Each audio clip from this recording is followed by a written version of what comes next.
Salve e benvenuti su Undead Poets Society, uno spazio dedicato ai vampiri e ad altre creature della notte, tra cinema, serie TV e molto altro.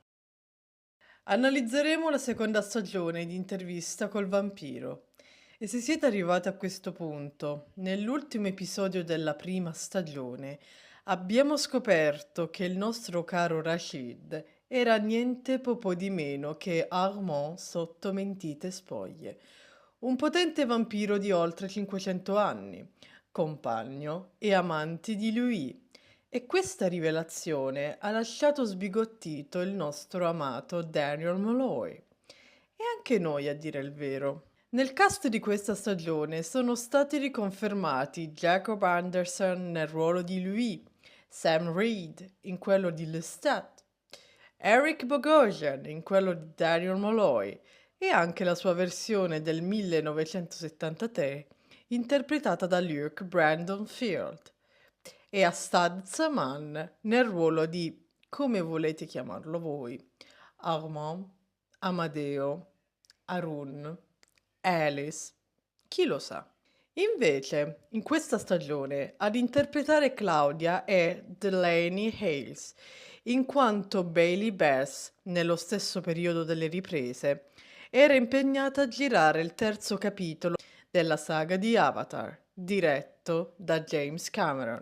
In questa stagione ci sono vari nuovi personaggi. Santiago, interpretato magistralmente da Ben Daniels, che ha saputo dare ulteriore carisma al personaggio, magnetico, talentuoso, ambiguo. Un buffone per lui, il cui vero nome è Francis Newton, un celebre attore di Londra, il miglior Iago mai esistito, che ha adottato il nome del suo creatore dopo che quest'ultimo fu condannato come eretico dal maître Armand.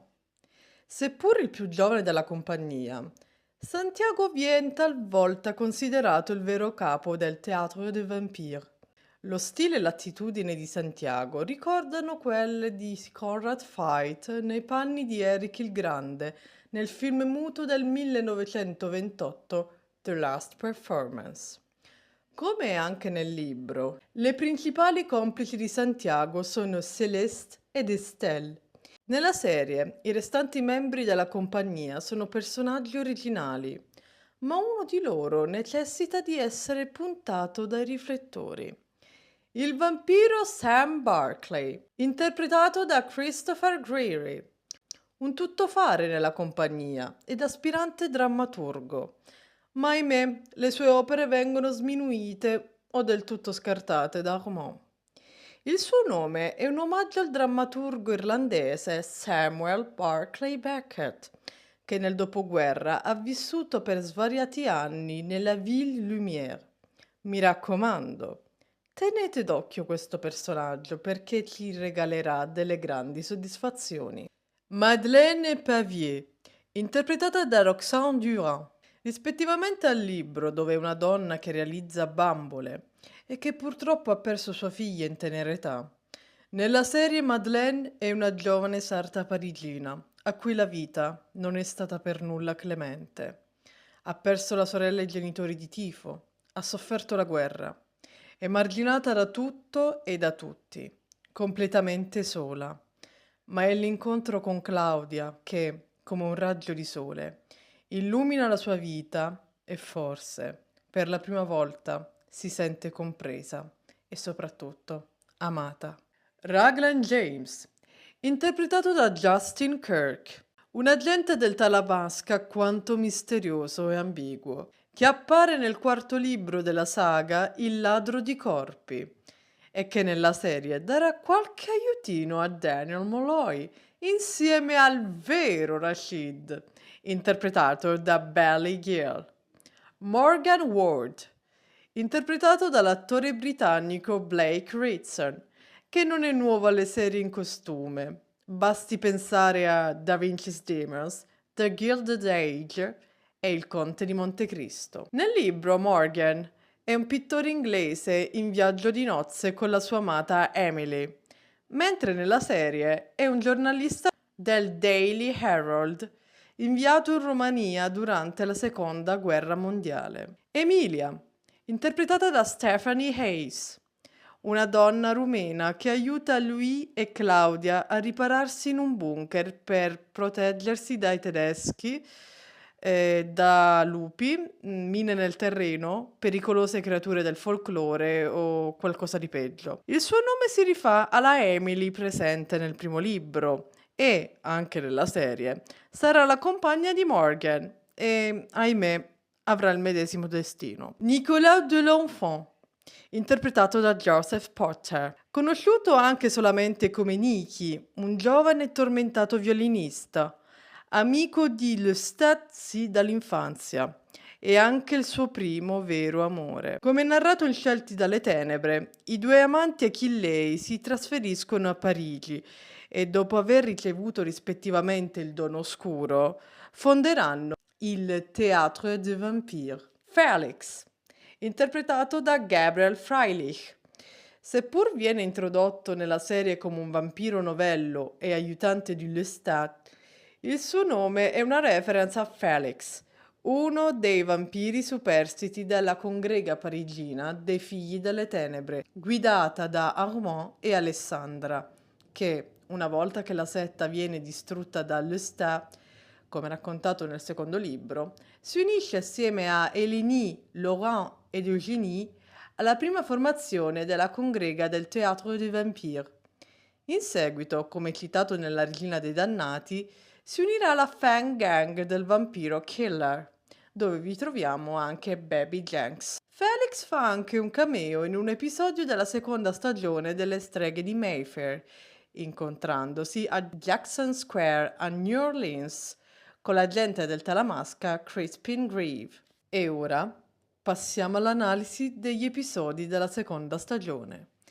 Daniel inizia a provare un certo astio nei confronti di Armand perché si intromette di continuo durante l'intervista a lui e intanto il nostro caro giornalista cerca di prendersi in simpatia l'ormai soprannominato Rhea Rashid. Dopo i disdicevoli avvenimenti di New Orleans, lui e Claudia riescono a raggiungere l'Europa alla ricerca dei vampiri del vecchio mondo. Siamo nel dopoguerra, in Romania, precisamente in un villaggio rurale della famigerata Transilvania, e i nostri due vampiri americani possono osservare con i propri occhi il degrado e la povertà causati dalla Seconda Guerra Mondiale.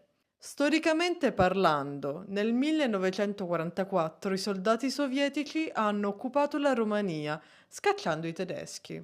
Lui e Claudia, che si spacciano per padre e figlia, vengono accolti in un bunker da Emilia, una donna del posto, e lì faranno conoscenza del giornalista inglese Morgan Ward, che racconta a lui del motivo per cui si spari alle bare. Il popolo rurale rumeno è molto superstizioso e temono creature del folklore come gli strigoi. Vi sono vari tipi di strigoi, possono essere maghi o streghe. Ma la tipologia che si avvicina di più a quella dei vampiri è senza alcun dubbio lo strigoi mort, ossia non morti che escono dalle tombe, deceduti a causa di morti violente o che si siano tolti la vita. Per sconfiggere uno strigoi morte si va di classico paletto nel cuore e decapitazione. In una scena vi è un bambino rumeno di nome Andrei ed è una reference al vero nome dell'Armand del libro, che nella sua prima vita era un bambino prodigio nell'iconografia sacra ortodossa di un villaggio vicino a Kiev, prima di essere rapito a 15 anni dai tartari per poi essere venduto come schiavo. Incuriosita, Claudia si addentra nei boschi e vi fa l'incontro di un Revenant. Nel mondo di Anne Rice, i Revenant sono una sorta di vampiri zombie, creati da un umano sì trasformato in vampiro, ma privato del sangue durante la trasformazione completa, talvolta sepolto, come possiamo notare nella serie Talamasca The Secret Order, dove il vampiro Jasper, interpretato da William Fichtner, li tiene ben custoditi in un dungeon.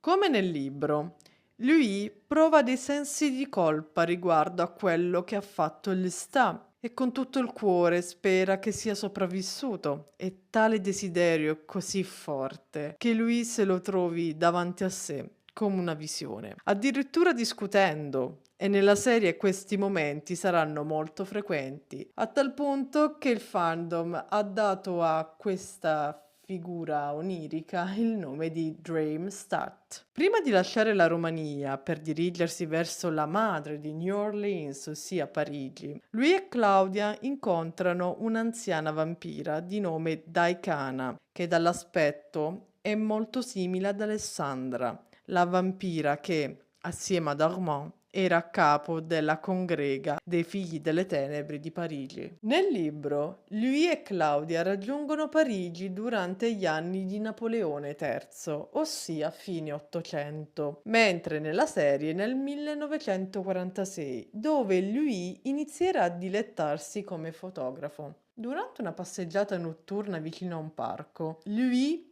viene avvicinato da Armand, un ipnotico e seducente vampiro, che invita lui e Claudia al Théâtre des Vampires, di cui è a capo. Nel libro, durante questo incontro, vi è anche Santiago, che è il primo che si avvicina a lui, con fare da buffone. L'abbigliamento incompleto sartoriale e fedora da gangster anni 30 di Armand in questa scena potrebbe essere una reference al tipico outfit del vampiro Benji Mahmood, come descritto nel libro Il vampiro Lestat. Il Théâtre des Vampires è formato da una compagnia di vampiri che fingono di essere umani, che fingono di essere vampiri, offrendo a spettatori mortali delle recite molto particolari e alquanto macabre, che si concludono con il cupo mietitore, che pone fine a una vita umana. Le origini del Théâtre des Vampires sono raccontate in Scelti dalle Tenebre, compagnia fondata da Lestat e Niki nella Parigi di fine Settecento, dopo che la congrega dei Figli delle Tenebre di Armand è andata distrutta. L'estetica dark cabaret ed espressionista tedesco del Théâtre des Vampires nella serie è ispirata al Grand Guignol, che è stato un celebre teatro parigino specializzato in spettacoli horror, macabri e violenti. Claudia è rimasta molto affascinata da quel mondo, aspirando a farne parte, mentre lui ne è decisamente inquietato. Una volta portati nel backstage da Armand che presenta loro la compagnia, lui e Claudia non possono che notare il ritratto di Lestat e, presi dal panico, inventano su due piedi che il loro creatore si chiamasse Bruce, che fosse scozzese e che si sia tolto la vita gettandosi nelle fiamme. A Parigi, lui si reca da un notaio che si chiama Pierre Roger, che nel secondo libro della saga è un mortale che gestisce l'improvvisa eredità ricevuta da Lestat dopo la dipartita del suo creatore Magnus. La scena dei vampiri in motocicletta è un omaggio al film cult del 1987 The Last Boys, diretto da Joel Schumacher. Mentre si trova a Dubai in un sushi bar, Daniel viene avvicinato da un agente del Talamasca chiamato Raglan James, che cerca di dargli consigli e qualche aiutino per l'intervista con lui. Nel mondo di Anne Rice, il Talamasca è un ordine segreto che investiga sul mondo sovrannaturale per mantenere un equilibrio con quello umano, archiviando casi anomali che potrebbero destare sospetti ad occhi mortali. Inoltre, deduciamo che anche il caro vero Rashid sia una sorta di agente segreto. Tornato nell'attico di lui, Daniel scopre che Raglan James gli ha hackerato il PC, allegandogli parecchi files degli archivi del Talamasca che potrebbero essergli utili. Tra le cartelle vi sono degli easter egg di probabili futuri personaggi della serie, come Santino, il capo della congrega dei Figli delle Tenebre di Roma, e Pandora, figlia dei Millenni e primo amore di Marius de Romanus. Armand chiede a Daniel di avere una propria sessione per l'intervista. Racconta che nel 1556 fu inviato a Parigi per divenire capo della congrega dei Figli delle Tenebre, come narrato nei libri Scelti dalle tenebre e Il vampiro Armand. Il primo incontro tra Armand e Lestat avviene attorno agli ultimi decenni del Settecento. Nel secondo libro viene narrato che Lestat fosse un celebre attore della compagnia di un certo Renaud, che metteva in scena spettacoli della commedia dell'arte. Se nella serie possiamo notare sia dal costume che dalla maschera che Lestat vestisse i panni di Arlecchino, nel libro è apprezzato per il suo ruolo di Lelio, mentre Nicolas de l'Enfant suonava il violino nell'orchestra. Divenuto vampiro e improvvisamente ricco grazie all'eredità lasciatogli dal suo creatore Magnus, Lestat acquista il teatro fisico di Renaud e finanzia la sua compagnia a trasferirsi a Londra, nascondendo a tutti la sua nuova natura sovrannaturale, compreso Nicolas. Ma questo dettaglio non passa inosservato ad Armand e i suoi seguaci, che rapiscono il povero Nicky. Una volta salvato Nicky dalla setta, Lestat lo trasforma in vampiro e una volta distrutta la congrega di Armand, assieme fondano, attorno al 1780, il Théâtre des Vampires, a cui si uniranno i superstiti dei Figli delle Tenebre. Inoltre, Armand ritiene di aver avuto una breve relazione con Lestat, a tal punto da far ingelosire Nicky, ma ricordiamoci che questo è solo un racconto dal punto di vista di Armand. In realtà, la verità sta nel mezzo. Se dovessimo basarci su ciò che è raccontato in Scelti dalle Tenebre, Armand ha cercato varie volte delle attenzioni affettive da parte di Lestat, ma quest'ultimo lo ha sempre respinto. Nella scena del bistrò, Armand e lui hanno una breve conversazione con un volto molto familiare, un omaggio ad uno dei più famosi filosofi e scrittori francesi del 1900, ossia Jean-Paul Sartre. Claudia nota che ormai lui è sempre più vicino ad Armand e, sentendosi sola, decide di unirsi alla congrega del Théâtre des Vampires. Le 5 leggi lette da Santiago durante il rito di iniziazione sono ispirate a quelle dei Figli delle Tenebre. Ma ahimè, Claudia, appena ammessa alla compagnia, dovrà buttare giù il primo boccone amaro, in quanto, a sfregio, le regalano un abito infantile che sarà il suo costume di scena per i prossimi 50 anni, per il ruolo di protagonista nello spettacolo La mia bambina ama le finestre. I colori del trucco e il costume di scena di Claudia potrebbero essere un omaggio al look di David Bowie nel videoclip Life on Mars. Claudia ormai si sente sola, infelice e incompresa. E proprio in questo momento rafforza la sua amicizia con Madeleine, che le realizza un grazioso abito giallo, un capo che Claudia indossa anche nel libro. Armand porta lui in una galleria d'arte dove è esposto l'Adorazione dei pastori con un committente di Palma il Vecchio. Ovviamente il dipinto che vediamo nella serie è una replica, perché quello originale si trova al Museo del Louvre a Parigi e, piccola curiosità, nella stessa sala dove è esposta la Gioconda di Leonardo da Vinci. Il racconto della vita di Armand, narrato in terza persona, è tratto dal secondo e sesto libro, con una piccola modifica. Arun era un bambino indiano originario di Delhi, che fu venduto dai genitori come schiavo. Attorno ai 15 anni fu salvato da Marius de Romanos, da un bordello nella Venezia del Rinascimento. Fu rinominato Amadeo, colui amato da Dio, degno di un Botticelli, divenendo musa e amante del maestro Marius, seppur a volte venisse donato ad altre persone. Intorno ai 20 anni si ammala e pur di non perderlo, Marius lo trasforma in vampiro.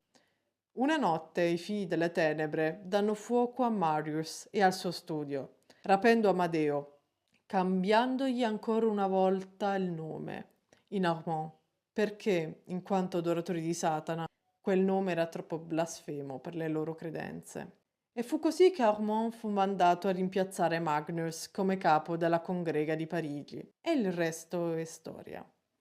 Arun è una variante del nome Arjun, reference al principe indiano, compagno immortale della vampira Pandora. Ecco spiegate le caratteristiche fisiche dell'Armand della serie, rispettivamente all'efebico fanciullo slavo dai boccoli ramati e i grandi occhi castani dei libri. Claudia racconta a Madeleine di essere un'orfana salvata da un incendio.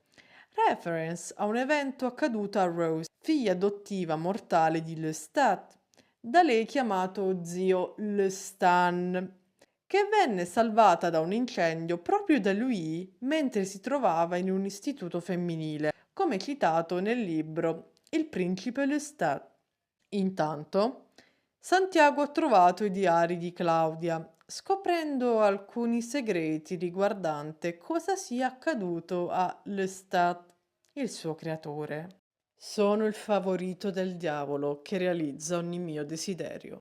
L'episodio Don't Be Afraid, Just Start the Tape sa di horror psicologico nei lontani e confusi ricordi di Daniel Molloy, di quella famosa notte, di quella prima intervista in un piccolo appartamento a Divisadero Street, a San Francisco, nel 1973. Nemmeno i nastri originali sono d'aiuto per dare una visione di ciò che è realmente accaduto, se non dubbi. Nel libro Intervista col vampiro non conosciamo il nome dell'intervistatore, ma ne scopriremo l'identità nel libro La regina dei dannati, col celebre capitolo La storia di Daniel Molloy, il favorito del diavolo, ovvero il ragazzo dell'intervista con il vampiro, ambientato nel 1985, ben 12 anni dopo quella notte passata assieme a lui e ai suoi racconti di un immortale. Nella serie sono passati 49 anni. Quel ragazzo ha ormai 70 anni, è diventato un giornalista affermato, si è sposato 2 volte, ha divorziato, ha avuto 2 figlie, o almeno è quello che sappiamo della sua vita privata. Ma Daniel Molloy è un giornalista brillante con un punto di vista. Vuole investigare, vuole sapere cosa sia realmente successo quella misteriosa notte del 1973. E chi può raccontarlo meglio del suo caro amico, il vampiro Louis? Mentre Armand è fuori a dare la caccia a Malik, un ragazzetto che è probabilmente un riferimento al Denis del primo libro. Daniel e lui possono finalmente ricostruire gli avvenimenti di quella prima intervista. L'incontro al Polynesian's Mary, l'invito in casa con l'intento di sballarsi, la curiosità di un giovane aspirante giornalista nel registrare sul nastro storie assurde. Ma qualcosa va storto. Il ragazzo rimane affascinato, anche troppo, da quel mondo sovrannaturale. Anche lui vuole ricevere il dono oscuro. Brama nel divenire un vampiro come lui, ma quest'ultimo ha un crollo emotivo, un misto di rabbia e dannazione. I canini affilati che penetrano nella gola del ragazzo. Una porta che sbatte. C'è qualcun altro nella stanza. È appena arrivato. Ha scaraventato in un angolo il ragazzo, che perde i sensi. Altre porte che sbattono, delle urla. E poi il buio nei ricordi di Daniel Molloy. Lui corre sul tetto. È giorno ormai. Si pente di aver fatto del male a quel ragazzo. I sensi di colpa lo avvalano. Ha appena litigato con Armand. Claudia che è ancora lì nella sua mente ed è un tormento, una tortura. Lui non ce la fa più e vuole compiere un atto estremo, come è scritto in Merrick la strega. Lui, il più umano tra i vampiri, vuole togliersi la vita. Ma viene salvato in tempo da Armand, che lo ripone nella bara, che lo fa rinvigorire un minimo col suo sangue. Armand è potente, molto. Contatta telepaticamente Lestat, avvisandolo che lui ha commesso qualcosa di brutto. Lestat è preoccupato per lui, vuole sapere cosa sia successo, vuole che sappia quanto lo ami, ma Armand, preso dalla gelosia, non rivelerà mai quelle parole a lui. Ora Armand e Daniel sono da soli nella stanza. Il ragazzo è terrorizzato da quel vampiro di 500 anni, che lo tortura sia fisicamente che psicologicamente, e questa cosa va avanti per giorni, senza che lui possa aiutarlo perché è troppo debole. Di tutta questa parte, l'odierno Daniel non ne ha memoria. È come se fosse stata rimossa dalla sua mente, ed è qui che la lore di Devil's Minion abbraccia la teoria Alice. Alice, la prima moglie di Daniel, non è mai esistita. O meglio, Alice è Armand. È sempre stato Armand. È da un paio di anni che questa teoria gira nel fandom e nelle 2 stagioni ci hanno lasciato degli indizi, uniti a questo episodio, che portano sempre di più alla conferma. Ma spieghiamo meglio. Riposa. Riavvolgiamo il nastro. Nella prima stagione, Daniel accenna brevemente alla sua vita privata, 2 matrimoni e 2 figlie. Niente di più, niente di meno, se non per il particolare della sua prima moglie Alice. Nel corso delle stagioni, il nome di Alice ritorna varie volte, accompagnata da brevi frame di quella notte del 1973, rumori sordi, immagini sfocate e un volto, quello di Armand. Ed è qui che nasce la teoria. Cosa c'entrerebbe Armand con Alice? In un episodio della seconda stagione, Daniel racconta a lui e ad Armand di quando lui ed Alice andarono a fare un viaggio a Parigi nel 1985 per farle la proposta di matrimonio, ma lei rifiutò. E improvvisamente Armand parla in terza persona, guardando in modo amorevole Daniel, dicendo che Alice avrebbe voluto rispondere con un sì, ma che non se la sentiva. Come faceva Armand a sapere cosa pensasse Alice in quel momento? Se prendiamo il capitolo Il favorito del diavolo, il 1985 non è un anno qualunque. Dopo l'intervista del 1973, il ragazzo, ossia Daniel, si reca a New Orleans per cercare Lestat, ma bensì vi ritrova Armand, che lo prende in ostaggio per dei giorni, come succede in questo episodio. Per i successivi 12 anni, Daniel verrà pedinato in giro per il mondo proprio da Armand, e in una di queste tappe vi è proprio Parigi. E se facciamo un calcolo, 1973 più 12 fa 1985. Dunque, le versioni potrebbero essere due. O Armand ha pedinato Daniel ed Alice fino a Parigi e solo così il vampiro ha potuto leggere la mente di lei, oppure Armand era a Parigi con Daniel, ma abbia manipolato i ricordi di quest'ultimo. Se vogliamo tener bada alla teoria, Alice non è un nome casuale. Nelle sue varie vite, Armand ha avuto sempre come iniziale del suo nome la lettera A, Arun, il suo nome originale, o Andrei nel caso dei libri, Amadeo, colui amato da Dio, il protetto di Marius, Armand, il capo della congrega parigina dei Figli delle Tenebre, e forse anche Alice, la prima moglie di Daniel Malloy. Oltre all'iniziale, Alice potrebbe rifarsi ad Alice del Paese delle Meraviglie di Lewis Carroll, dato che questo personaggio è stato più volte allegoricamente associato all'utilizzo di sostanze stupefacenti e, sia nella serie che nei libri, non viene nascosto il fatto della dipendenza del giovane Daniel Malloy. Riguardo alle 2 figlie di Daniel, potrebbero essere una reference a Sibel e Benji Mahmood, i 2 giovani mortali che, come narrato nel sesto libro della saga, si prenderanno cura di Armand, diverranno i suoi figli adottivi e poi, a fine libro, verranno entrambi trasformati in vampiri da Marius de Romanus. Se vogliamo concludere questa teoria, dal 1973 in poi, la vita personale del nostro caro vecchio Daniel Malloy è tutto un grande e immenso falso ricordo, instauratogli nella mente dal potente vampiro Armand, che fa ripetere a mantra a quel povero ragazzo una vita progettata. Malgrado tutto ciò, c'è una cosa che Daniel Malloy è riuscito a ottenere di sua volontà. È un giornalista brillante con un punto di vista. E ora torniamo agli episodi. Daniel fa nuovamente l'incontro di Raglan James. Stessa storia, stesso posto, stesso sushi bar. E con lui vi è nuovamente il caro Ria Rashid.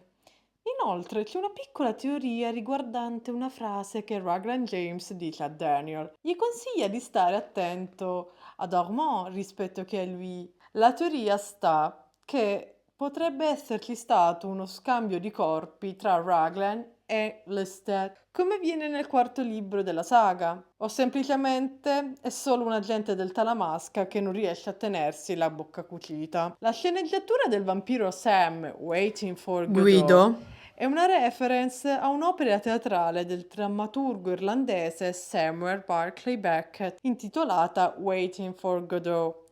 Inoltre, Guido potrebbe essere un omaggio a un'altra opera del mondo di Anne Rice, ossia Cry to Heaven, dove uno dei personaggi principali si chiama Guido Maffeo. Di questo libro si sono recentemente concluse in Italia le riprese di un riadattamento cinematografico diretto dallo stilista e regista Tom Ford, con un cast davvero eccezionale. Claudia salva Madeleine da un'aggressione avvenuta nella sua sartoria, rivelandole la sua natura vampiresca. La ragazza non ha paura, ma bensì, per amor di Claudia, desidera essere trasformata in vampiro per poter divenire la sua compagna immortale. Nel flashback di Madeleine vediamo la condanna dell'étendue, ossia la punizione per le donne presunte complici dei tedeschi durante la Seconda Guerra Mondiale. Si stima che circa 20.000 donne francesi abbiano subito questo trattamento tra il 1944 e il 1946. Madeleine decide di farsi trasformare sia da lui che da Claudia e durante la trasformazione immagina Claudia con addosso il vestito giallo che ha cucito per lei, inondata da un raggio di sole, simbolo di un amore vero, profondo e sincero. Nel libro vi è sì un ritorno di Lestat convocato da Santiago, ma il processo come spettacolo teatrale del matinée è una scelta originale e molto ad effetto. Secondo le leggi della congrega, Claudia è accusata di aver ucciso la vampira Antoinette Brown per il tentato omicidio del suo creatore Lestat, oltre ad aver scritto della vita dei vampiri sui suoi diari, mentre lui viene accusato di essere suo complice. Lestat viene chiamato a testimoniare, facendo parte di questo processo scritturato ad hoc. Anche se non mancheranno momenti in cui uscirà volutamente fuori copione, a discapito di Santiago. Lestat racconta tutta la sua storia, dai tempi del Théâtre des Vampires agli avvenimenti con lui e Claudia, accompagnato da proiezioni animate e orchestrina. Ritenendola una vittima, la compagnia di vampiri propone a Madeleine di unirsi a loro, ma lei, senza pensarci due volte, rifiuta, dicendo che la sua congrega è Claudia, l'ultimo gesto di vero amore prima dell'esecuzione. Claudia e Madeleine vengono condannate mediante esposizione al sole. Le ultime famose parole di Claudia furono: "Ora conosco tutte le vostre facce. Se esiste un al di là, tornerò e vi prenderò a calci uno ad uno. E se non esiste, troverò un modo."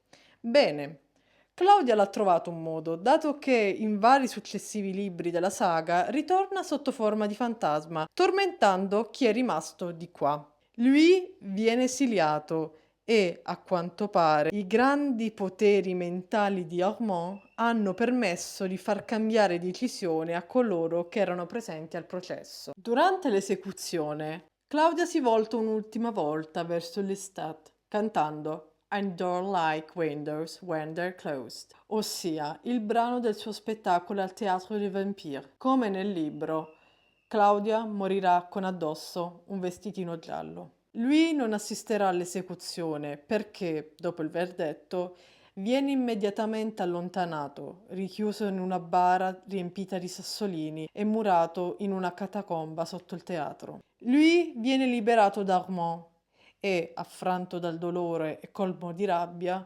decide di vendicare Claudia, distruggendo la congrega del Teatro dei Vampiri. Mentre i vampiri riposano nelle proprie bare, lui si introduce nel dormitorio, con sparge di benzina e dà fuoco al tutto. Ne succede un'ultima epica battaglia contro Santiago, che verrà decapitato da lui, ma da questa strage qualcun altro si è salvato. Lestat si è nascosto nella torre dove fu fatto prigioniero dal suo creatore Magnus e alla vista di lui e Armand come coppia rimane perplesso e, da bravo principe viziato qual è, si vanta di aver nelle sue vene sia il sangue di Magnus che quello di Akasha, ossia la regina dei dannati.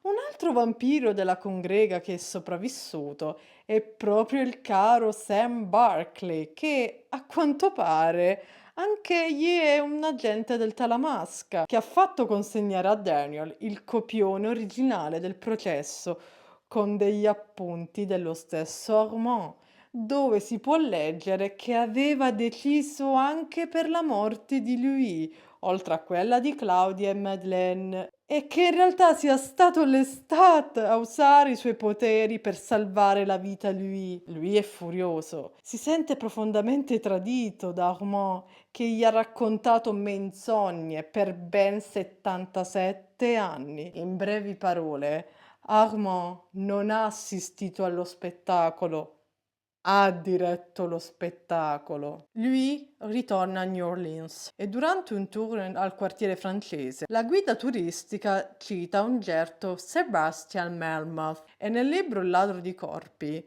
è il nome che utilizza Lestat per firmare, che si rifà allo pseudonimo che Oscar Wilde adottò durante il suo esilio dopo il rilascio dal carcere per la condanna per sodomia dovuta allo scandalo con il giovane Lord Alfred Douglas, meglio conosciuto come Bosie. L'incontro tra Lestat e lui è molto toccante. Si perdonano i disguidi del passato. Claudia è ormai un marchio indelebile nelle loro menti. E malgrado l'uragano là fuori, il loro amore è molto più forte. Daniel Malloy riesce a pubblicare il libro, ma come scopriremo nella serie Le streghe di Mayfair e Talamasca The Secret Order, è stata prima revisionato e modificato dagli agenti del Talamasca. Comunque, diventa un bestseller, anche se riceve parecchie critiche contrastanti, soprattutto perché si preme molto sulla veridicità dell'identità sovrannaturale dell'intervistato. Inoltre scopriamo che Daniel è diventato davvero il favorito del diavolo, in quanto è stato trasformato in vampiro da Armand. Nella stanza zen dell'attico a Dubai notiamo che lui conserva il ritratto di suo fratello Paul e l'abito giallo per Claudia cucito da Madeleine. I vampiri di tutto il mondo sono infuriati con lui per aver raccontato la sua storia e la sua natura vampiresca, ma il nostro caro Louis de Pointe-du-Lac non li teme, anzi li sfida e lancia un messaggio telepatico a tutti loro. Io sono la notte. Se questo video è stato di vostro gradimento, vi consiglierei di iscrivervi al canale, mettere like, commentare e condividere con i vostri amichetti notturni. Se volete la seconda parte, parleremo della futura stagione di The Vampire Lestat, che debutterà il 6 giugno di quest'anno e qualche curiosità riguardante il mondo di Anne Rice e non solo.